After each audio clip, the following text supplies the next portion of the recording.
नमस्कार सर। नमस्कार, मैं धनेश्वर पासवान।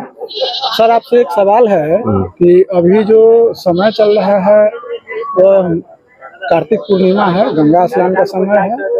तो इस गंगा स्नान में आपका क्या सोच है, क्या राय है आपका? देखिए, ये सामाजिक जो विधान है, जो परंपरा पहले से होते आ रही है जी, उसमें आज हमारा ये गाय घाट में अम्बेडकरवादियों का जो है, अम्बेडकर विचारधारा के साथ चलने वाले लोग जो है, बुद्ध को मानने वाले जो लोग हैं, उन लोगों का एक बैठक है। उस बैठक में मैंने शामिल हुआ है, बहुत सारी बातें हुई हैं और जिस तरह का लोगों में जागरूकता का अभियान चल रहा है, ये गंगा स्नान ये सबसे समाज का कल्याण नहीं होने को है। ये जिस तरह का विचार लोगों में है कि गंगा स्नान करेंगे तो हमारा ये चीज़ होगा, वो चीज़ होगा, ये सब पाखंड है। उससे कुछ नहीं होगा। बच्चा अगर पढ़ेगा नहीं तो वो फिर परीक्षा में पास नहीं हो पाएगा। तो कहीं ना कहीं कर्म जो है हमारा, उस पर ध्यान देना चाहिए। अपने कर्म का जो धारणा है कि गंगा स्नान करेंगे तो हमारा जो सामाजिक गड़बड़ी जो हम किए हैं वो दूर हो जाएगा, हम धुल जाएंगे, ये सब पाखंडवादी अंधविश्वास है। ऐसा कहीं कुछ नहीं है।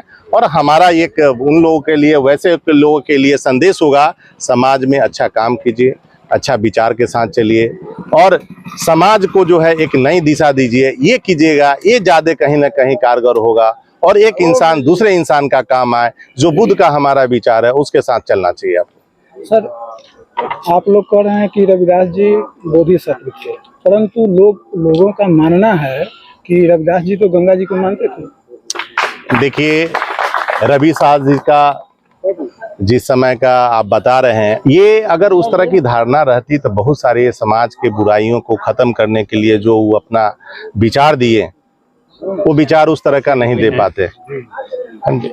तो ये चीज़ को हम नहीं मानते हैं कि वो गंगा में वो बोले कि स्नान करने से आपकी बुराई खत्म हो जाएगी। इस तरह का नहीं होगा। वो जन कल्याण का बात करते थे, समाज को एक नई दिशा देने का काम करते थे, उस तरह का विचारधारा था। धन्यवाद। सर आपका रविदास जी के बारे में क्या विचार है? लोगों का मानना है कि रविदास जी तो गंगा को मानते थे, आप लोगों का क्या राय है? गंगा को प्राकृतिक रूप में मानते थे, धार्मिक रूप में नहीं। जी, प्राकृतिक जल स्रोत है, जी, जल ही जीवन है। क्षिति जल पावक गगन समीरा, पंच तत्व या अधम शरीरा। पंच तत्वों में जल है। तो जितनी नदियां हैं, जितने समुद्र हैं, तालाब हैं, ताल तिलैया है, सब हमारे जीवन दायिनी है। इस रूप में, जीवन दायिनी रूप में संत रविदास जी मानते थे। धार्मिक रूप से संत रविदास जी ये तो नहीं कहते थे कि गंगा में नहाइए।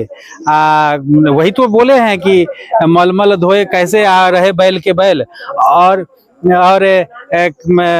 पूजा करिए उसकी, और जितना पूजा पाठ का सामग्री हो, अपशिष्ट पदार्थ हो, उस सबको उसी में बहा के उसको नाश कर दीजिए।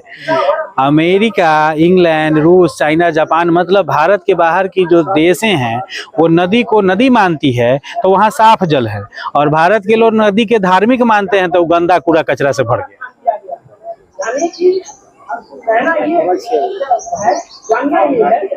नदी को साफ सुथरा, साफ सफाई के साथ जितना जल स्रोत के रूप में इस्तेमाल करें उतना बेहतर है। और धार्मिक रूप से अंधविश्वास में आकर के नदियों को गंदा करना, फिर फैक्ट्रियों के गंदे पानी, शहरों का गंदा पानी सब नदियों में गिरे और उसी में नहाएं और धार्मिक आयोजन करें, क्या फायदा? उसको साफ रखें, स्वच्छ रखें। जल जीवन है, जल के बिना जीवन असंभव है। तो प्राकृतिक रूप में नदियों का सम्मान करने का संदेश संत रविदास जी ने दिया है। सर रविदास जी का एक दोहा है, मैं साधु मन चंगा कठौती नाही गंगा, इसका क्या अर्थ होता है? मतलब वही है, मन साफ हो, मतलब विचारधारा से, विचारों से पहले अपने आप को साफ करिए।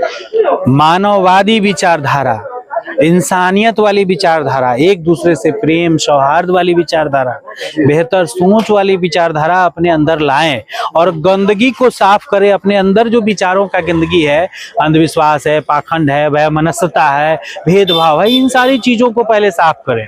तो मन चंगा, मतलब मन अगर साफ होगा तो कठौती में गंगा का मतलब तो गंगा तो मन में है, मतलब घर में है, चापाकल और कुआं से नहा लिए तो हो गया स्नान। ऊपर से शरीर को तो धोना है ना, तो उस बात को कहे हैं। धन्यवाद सर।